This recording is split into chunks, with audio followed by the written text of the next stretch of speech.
नमन करता हूँ जिन्होंने हमारे हक और अधिकार की लड़ाई लड़ी। और आज डॉक्टर बाबा साहब अम्बेडकर जी को जिन्होंने उनके शुरुआती दौर में आर्थिक सहायता किया, मुख्य नायक बाबा साहब अम्बेडकर जी का जो वृत्त पत्र था उसे निकालने में मदद की, बाबा साहब को आधार स्तंभ दिए। ऐसे छत्रपति शाहू महाराज जी की जयंती है, वो जयंती में भी आप सभी लोगों को बधाइयां देता हूं। आज इस सम्मेलन में उपस्थित वंदनीय वंदनीय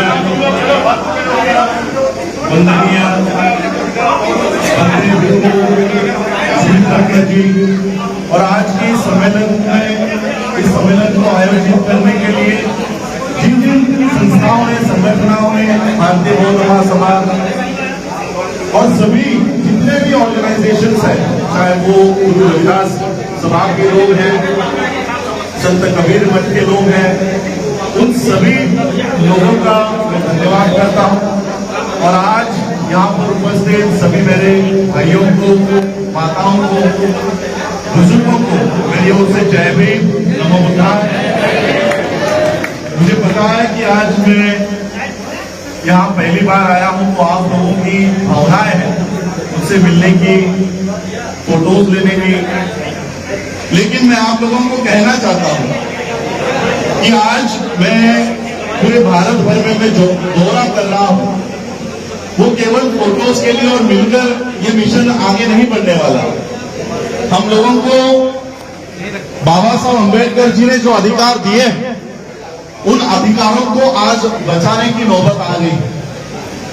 आज 70-72 सालों बाद बाबा साहब ने जो हमारे लिए इस देश के संविधान के माध्यम से जो बाबा साहब ने हमारे लिए हम पर अधिकार दिए हैं, उसे बचाने की नौबत है। और इसलिए मैं आप लोगों से उस तरह की डिसिप्लिन मेंटेन करने की मैं रिक्वेस्ट करता हूं, आप लोगों से विनती करता हूं। मुझे देखने या मुझसे मिलने या मेरे फोटोज निकालने से कुछ नहीं होने वाला। बंदे जी हमेशा कहते हैं कि व्यक्ति की उम्र 50, 60, 70, 80 साल होगी। 70 साल की उम्र है मेरी, 70 साल तक का जीवन मुझे मिला है। 70 साल के जीवन जिसको मिला है, उसके साथ फोटो लेने के बजाय 2500 सालों से जो हमारी ये जो विचारधारा चली आ रही है, हमको उसको बचाना है। 70 साल के पीछे हम भागे, 70 साल के जीवन प्राप्त किए हुए इंसान के पीछे भागने के बजाय 2500 सालों की जो हमारी संस्कृति है, जो हमारी विचारधारा है, उसके पीछे भागो और उसको मजबूत करने का काम करो। और इसलिए मैं आप लोगों के भावनाओं का कदर करता हूं। और मैं ये भी मानता हूं कि ये जो आप लोग फूल दे रहे हो, ये जो आप लोग माला पहना रहे हो, ये मेरे लिए नहीं है। मेरे शरीर में जो बाबा साहब अम्बेडकर जी का पवित्र खून है, ये उस खून का सम्मान है। इसलिए मैं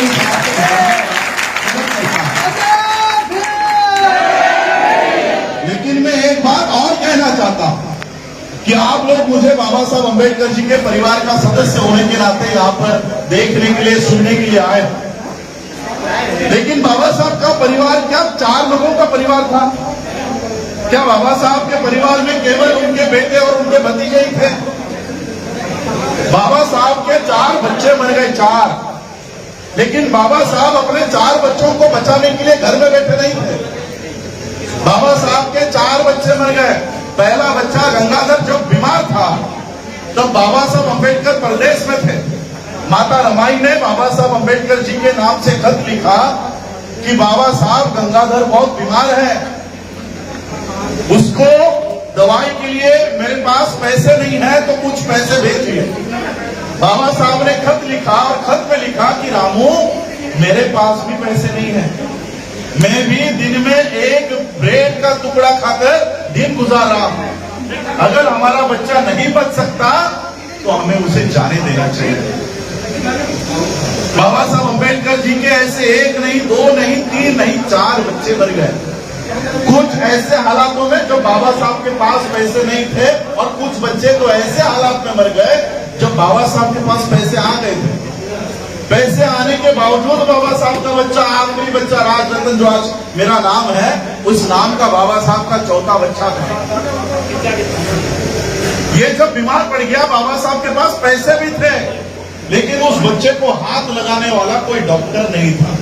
ये अछूतों के बच्चों को हम हाथ नहीं लगाते, इसलिए बाबा साहब के बच्चों को किसी ने हाथ नहीं लगाया। आज आपके बच्चे को अगर 100 डिग्री बुखार भी आ जाए तो आप आपके यहाँ के सबसे महंगे डॉक्टर के पास जाकर अपने बच्चे को ठीक करवाते हो।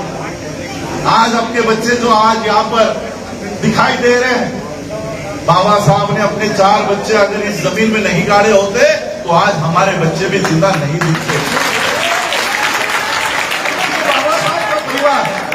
बाबा साहब का परिवार सिर्फ 2-4 लोगों का नहीं है।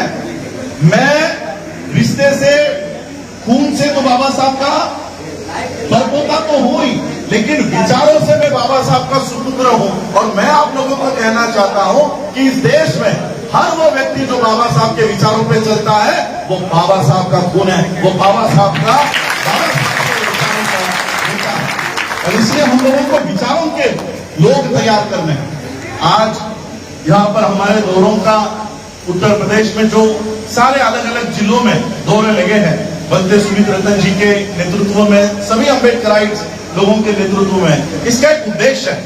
इसका उद्देश्य यही है कि हम लोग अलग अलग संगठनाएं, हमारे अलग अलग संगठनाएं बनी है और हम लोग अलग अलग काम कर रहे हैं। काम एक ही विचारधारा का है, एक ही विचारधारा का। यहाँ पर हम सभी लोग उस विचारधारा पर काम करने वाले लोग हैं जो तथागत बुद्ध से लेकर डॉक्टर बाबा साहब अम्बेडकर जी तक ये विचारधारा, मान्यवर काशीराम जी तक ये विचारधारा चली आ रही है।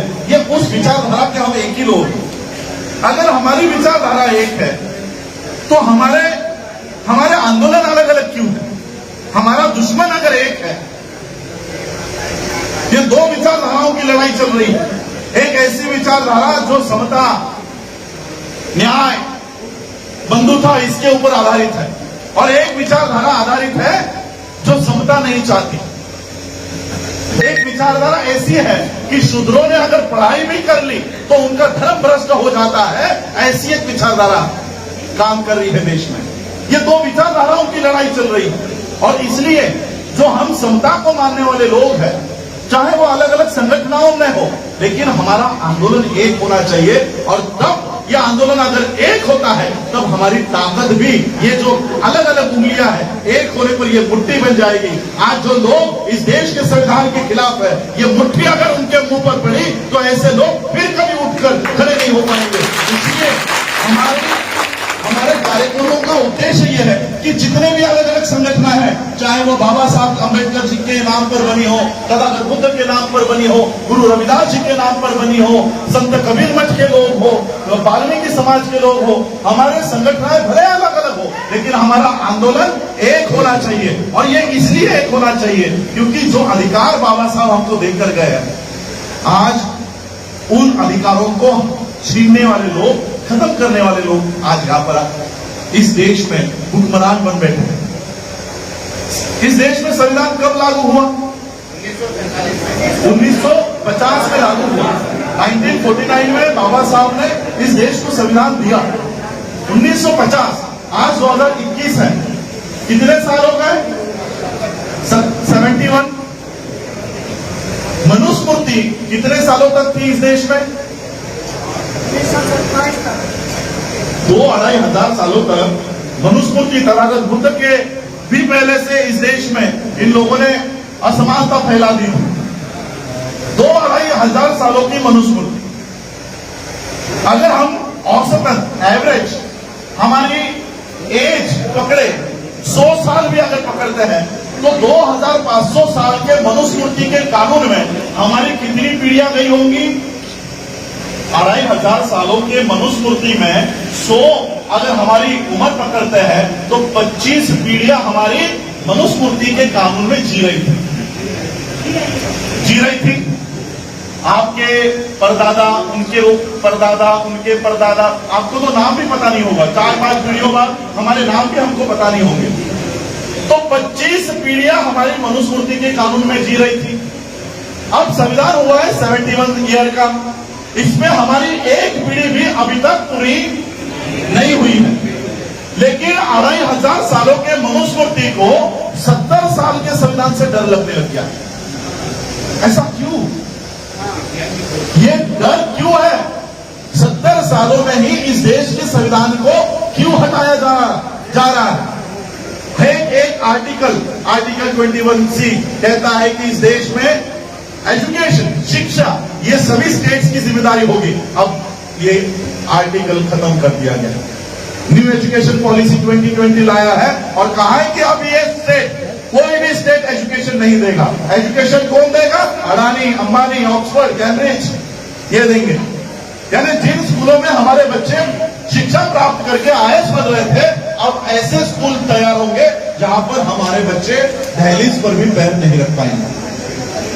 तो ये क्यों खत्म कर रहे हैं? ऐसा क्या लिखा है बाबा साहब ने संविधान में? ऐसा क्या है संविधान जो 2500 साल की मनुस्मृति इस संविधान से डर रही है? ऐसा क्या लिखा है? चलिए मैं उदाहरण के साथ आप लोगों को संविधान क्या है और मनुस्मृति क्या थी यह आप लोगों को बताना चाहूंगा। और यह उदाहरण भी किसी XYZ आदमी का नहीं लूंगा, यह उदाहरण मैं खुद बाबा साहब का लेना चाहता हूं। मनुस्मृति के कानून में बाबा साहब के साथ क्या हुआ करता था और संविधान में हमारे साथ क्या हो रहा है। बाबा साहब जब 7-8 साल के थे तब उनके पिताजी मिलिट्री में थे और कई महीने वो घर पर नहीं आते थे। जहां पर पोस्टिंग हो गई वहीं पर वो सर्विस किया करते थे। तो बाबा साहब के पिताजी को लगा कि बहुत महीने हो गए मैंने अपने बच्चों को नहीं देखा, क्यों ना अपने बच्चों को वैकेशंस जो लगी है, छुट्टियां लगी है स्कूल की, तो क्यों ना बच्चों को अपने हेडक्वार्टर पे बुलाया जाए। तो बाबा साहब के पिताजी ने खत लिखा और बच्चों को कहा कि अभी आपकी छुट्टियां लग गई है, आप लोग मुझे मिलने के लिए ये ट्रेन पकड़ के इस तारीख को या किस तारीख को आने वाले हो वो लिख कर मुझे भेजो, मैं आप लोगों को लेने के लिए आ जाऊंगा। अब ये खत बाबा साहब को मिला। बाबा साहब ने देखा कि हमारे पिताजी ने हमको बुलाया है, तो बाबा साहब, उनके भाई और उनके बहन के बच्चे सभी 4-5 लोग ये बाबा साहब के पिताजी को मिलने के लिए निकल पड़े। अब बाबा साहब ने खत लिखा कि हम ये ट्रेन पकड़ के इस तारीख को आ रहे हैं, लेकिन ये खत, ये टेलीग्राम बाबा साहब के पिताजी को मिला ही नहीं। अब उनको पता ही नहीं था कि बच्चे कब आने वाले हैं और बच्चे ट्रेन पकड़ के निकल गए। ट्रेन पकड़ के निकल गए, जिस प्लेटफॉर्म पे, जिस स्टेशन पे उतरने के लिए कहा था वहां पर उतर गए और बच्चे राह देख रहे अपने पिता। अब पिता को पता ही नहीं कि बच्चे आ गए। बाबा साहब स्टेशन पे खड़े हैं, उनके भाई, उनके बहनों के बच्चे। स्टेशन मास्टर ने देखा ये अच्छे घर के लड़के दिख रहे हैं, बच्चे दिख रहे हैं, तो स्टेशन मास्टर उन बच्चों के पास आया। उसने देखा ट्रेन चली गई, सभी लोग चले गए, ये बच्चे क्यों रुके हैं? स्टेशन मास्टर ने बच्चों को पूछा, बाबा साहब को पूछा कि आप लोगों को कहां जाना है? तो बाबा साहब ने वो खत दिखाया कि मेरे पिताजी मिलिट्री में ऑफिसर हैं और उन्होंने हमको मिलने के लिए बुलाया। स्टेशन मास्टर को लगा ये बड़े ऑफिसर के बच्चे हैं, तो स्टेशन मास्टर ने वहीं पर एक बैलगाड़ी खरीदी, बैलगाड़ी वाले को बुलाया और कहा कि ये बच्चे अच्छे घर के लग रहे हैं, बड़े अफसर के बेटे हैं, बच्चे हैं, इनको ये पते पर छोड़ दो। तो बैलगाड़ी वाले ने उन बच्चों को, बाबा साहब को बैलगाड़ी में बिठाया और जैसे ही बैलगाड़ी ये बाबा साहब के पिताजी जहां पर रुके हुए थे वहां के लिए निकल पड़ी, वो बैलगाड़ी वाला बच्चों से चर्चा करना शुरू कर दिया, बात करना शुरू कर दिया, कौन गांव के हो, कहां से हो, और धीरे धीरे क्यों कौन से जाति के हैं ये भी उसने पता करवाया। और जैसे ही उस बैलगाड़ी वाले को पता चला कि ये तो अछूतों के बच्चे हैं, निचले जाति के बच्चे हैं, उसने बैलगाड़ी रोकी और बाबा साहब को और उन सभी बच्चों को गालियां देकर नीचे उतार दिया कि अभी मेरी गाड़ी से नीचे उतरो, तुम्हारे कपड़ों से मैं धोखा खा गया, मुझे लगा कि तुम लोग सवर्णों के बच्चे हो। बाबा साहब और वो सभी बच्चे नीचे उतर गए। बाबा साहब ने कहा ये ज्यादा पैसे ले लो, लेकिन हमको हमारे पिता के यहाँ छोड़ दो। तो ज्यादा पैसे के लालच में बैलगाड़ी वाला बोला ठीक है, लेकिन तुम लोग अछूत हो इसलिए मेरी गाड़ी में बैठ नहीं सकती, मेरे गाड़ी में बैठ नहीं सकते, मेरे गाड़ी के पीछे पीछे चलते चलते आओ। और फिर वो बैलगाड़ी चलने लग गई। बाबा साहब और सभी बच्चे बैलगाड़ी के पीछे पीछे चल रहे थे। कई किलोमीटर चलने के बाद बाबा साहब को प्यास लग गई। बाबा साहब ने बैलगाड़ी वाले से कहा कि आपके पास जो पानी है वो पानी मुझे दीजिए, मुझे बहुत प्यास लगी। बैलगाड़ी वाले ने कहा कि तुम लोग अचूक हो, मैं तुम लोगों को अपना पानी नहीं पिला सकता, लेकिन आगे अगर कोई नदी आती है, तालाब आता है तो गाड़ी रोक लूंगा, वहां से पानी पी ले। बहुत देर हुआ, कोई नदी नहीं आ रही थी, कोई नाला नहीं आ रहा था, कुछ नहीं आ रहा था। बैलगाड़ी वाले को भी दया आ रही थी कि बच्चे पानी प्यास लगी है, पानी मांग रहे हैं। और उतने में एक पानी का तालाब या उस बैलगाड़ी वाले को दिखा। उसने कहा वो देखो वहां पर पानी दिखाई दे रहा है। बाबा साहब और सभी बच्चे दौड़ते दौड़ते वहां पर गए और बाबा साहब ने देखा ये कीचड़ है, ये तो कीचड़ है, लेकिन प्यास लगी थी। बाबा साहब ने कीचड़ हटाया और वो गंदा पानी बाबा साहब ने और सभी बच्चों ने पिया। बाबा साहब फिर कई किलोमीटर चलते चलते अपने पिता के यहां पहुंचे। पिता ने देखा कि ये मेरे बच्चों की हालत क्या हो गई है, मुंह पर मिट्टी, बदन पर मिट्टी, कपड़े सब मैले हो गए हैं। और बाबा साहब के पिताजी को पता चल गया कि मेरे बच्चों के साथ क्या हुआ। बाबा साहब दौड़ते दौड़ते आए, बाबा साहब अपने पिताजी के गले लगे और बाबा साहब ने एक ही सवाल पूछा कि पिताजी हमारे साथ ऐसा क्यों होता है, हमारे साथ ऐसा क्यों बर्ताव किया गया, ये बैलगाड़ी वाला मुझे अपने गाड़ी में क्यों बैठने नहीं देता, मुझे पानी पीने का अधिकार क्यों नहीं है। बाबा साहब के पिताजी ने कहा कि यही व्यवस्था तुम्हें बदलनी है, यही चित्र तुम्हें बदलना है। और उसी बच्चे ने बाबा साहब अम्बेडकर जी ने इस देश का संविधान लिखा। मनुस्मृति के कानून में खुद बाबा साहब के ऊपर कीचड़ का पानी पीने की नौबत आ गई। मनुस्मृति के कानून में बाबा साहब को बैलगाड़ी में बैठने का अधिकार नहीं था, लेकिन उन्हीं बाबा साहब ने इस देश में संविधान दिया और उन्हीं बाबा साहब के बदौलत आज हम लोग ये बिस्लरी का पानी पी रहे हैं। बाबा साहब को मनुस्मृति के कानून में बैलगाड़ी में भी बैठने की इजाजत नहीं थी, उन्हीं बाबा साहब के संविधान के कानून में हम हवाई जहाज में बैठ नहीं है, हवाई जहाज उड़ा रहे हैं। हमारे आज सुबह एयरफोर्स के साथी आए, एयरफोर्स में कमांडेंट है, एयरफोर्स में चीफ है, ऐसे लोग आज बाबा साहब के संविधान के माध्यम से तैयार हुए, ऐसे लोग तैयार हुए। और इसलिए 2500 सालों के मनुस्मृति को संविधान से डर लगने लग गया है कि मनुस्मृति कह रही थी कि तुमको कीचड़ का पानी भी पीने को हम नहीं देंगे, ये संविधान बाबा साहब का आपको बिस्लरी दे रहा है, आपको मिनरल वाटर दे रहा है। इसलिए ये 2500 सालों की मनुस्मृति डर रही है। इसलिए उनके ये जो लोग हैं, उनके विचारधारा को आगे फैलाने वाले जो लोग हैं, इस देश के प्रधानमंत्री से लेकर सभी लोग, ये जो लोग हैं, ये क्यों उस विचारधारा को मजबूत करने का काम कर रहे हैं। इसलिए आज ये नौबत आ गई है। अलग अलग संगठन बनाने का अधिकार भी बाबा साहब ने हमको दिया है, लेकिन अगर दुश्मन एक है तो हमारा आंदोलन भी एक होना चाहिए, हमारी लड़ाई भी एक होनी चाहिए। इसलिए ये कोई पार्टियों की लड़ाई नहीं चल रही है, कांग्रेस बीजेपी ये इन लोगों की लड़ाई नहीं है, ये लड़ाई दो विचारधाराओं की है, ये दो विचारधाराओं की लड़ाई चल रही है। और ये आज से नहीं चली आ रही है, 2500 सालों से चली आ रही है। और हम वो लोग हैं जो आज तक इस लड़ाई को, इस आंदोलन को, इस विचारधारा को हमने जिंदा रखा हुआ है, वो हम ही लोग हैं, हम ही लोग हैं। इन्हीं ब्राह्मणी व्यवस्था ने आगे चलकर हमको जातियों में बांट दिया ताकि हम लोग एक ना हो सके। ये रविदासिया, ये चमार, ये वाल्मीकि, पता नहीं कितने सारी जातियों में हम लोगों को बांट कर रखा है, लेकिन हम आज भी जर्मन संस्कृति के लोग हैं।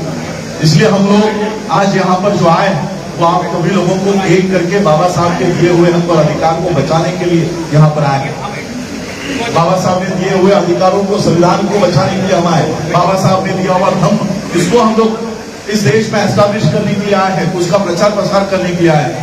मैं आप लोगों की, क्योंकि हमको फिर आगे चलकर हरदोई में भी जाना है, तो मैं अधिक भाष्य नहीं करूंगा, लेकिन एक बात मैं और आप लोगों को बताना चाहूंगा, आप लोगों से शेयर करना चाहूंगा कि बहुत लोग, क्योंकि मैं आज पहली बार यहाँ पर आया हूँ और मुझे पता नहीं कि मेरे पहले भी बाबा साहब के परिवार से अगर यहाँ कोई आया है नहीं आया, मुझे इसकी जानकारी नहीं है।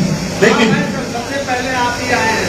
अच्छा, तो सबसे पहले बाबा साहब के परिवार से मैं ही यहाँ पर आया हूँ। तो मैं आप लोगों को बताना चाहता हूँ, मैं अलग अलग राज्यों में जब जाता हूँ तो वहाँ के लोगों को बाबा साहब का संपत्ति जानने का बहुत उत्सुकता रहती है कि बाबा साहब की प्रॉपर्टी क्या है, बाबा साहब के पास कितने बंगले थे, बाबा साहब के पास कितने स्कूल है, कितने कॉलेज है, बाबा साहब की प्रॉपर्टी कितनी है।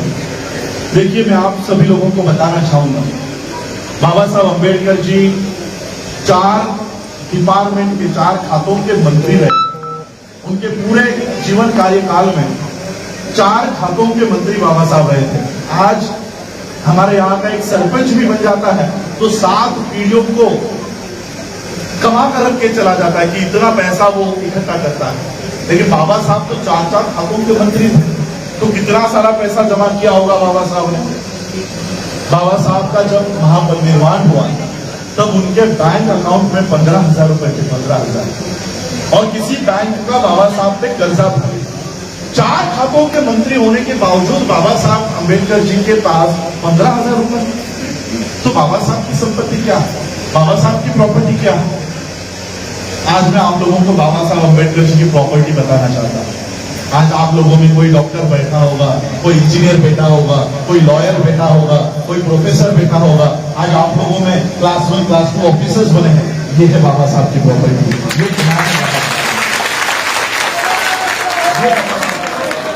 और इस प्रॉपर्टी का हिस्सा लेने के लिए मैं आया, इस प्रॉपर्टी में से हिस्सा लेने के लिए आप लोगों का योगदान हमें चाहिए। बाबा साहब अम्बेडकर जी के जो हक और अधिकार बाबा साहब ने दिए हैं उसको बचाने के लिए आपका साथ चाहिए, आपका सहयोग चाहिए। जो इस देश का इंटेलेक्चुअल वर्ग है उनको हम बताना चाहते हैं, उनको हम अपील कर रहे हैं कि आप लोग इस मूवमेंट को, हम लोगों को जो हम ये मूवमेंट चला रहे हैं इसको सपोर्ट कीजिए।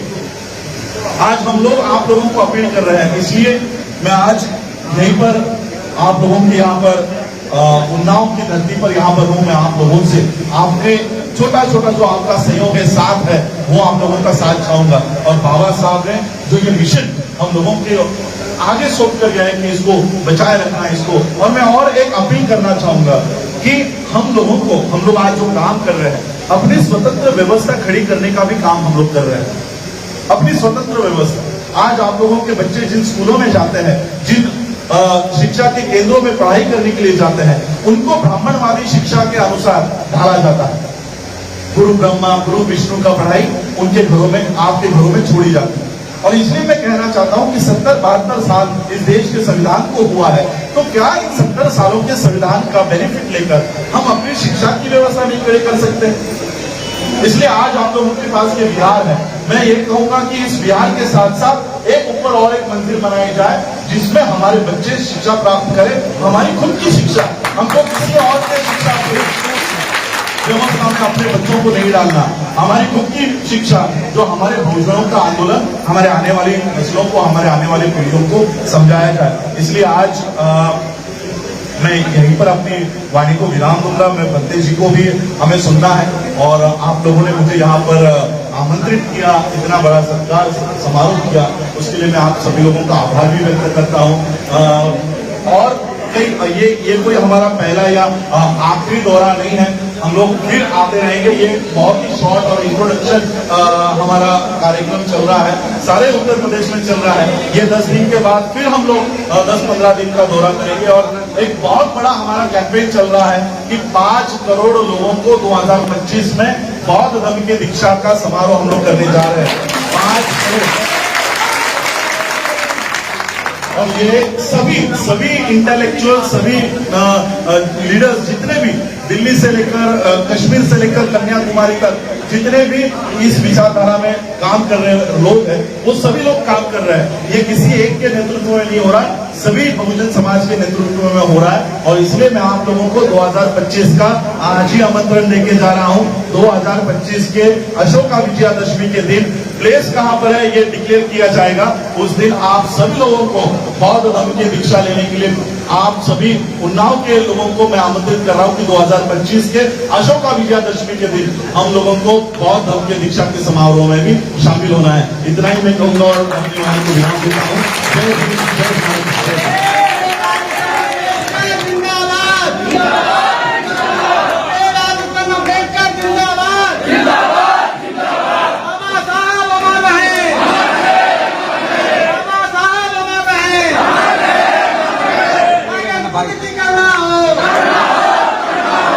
आगे बुद्ध की करुणा हो।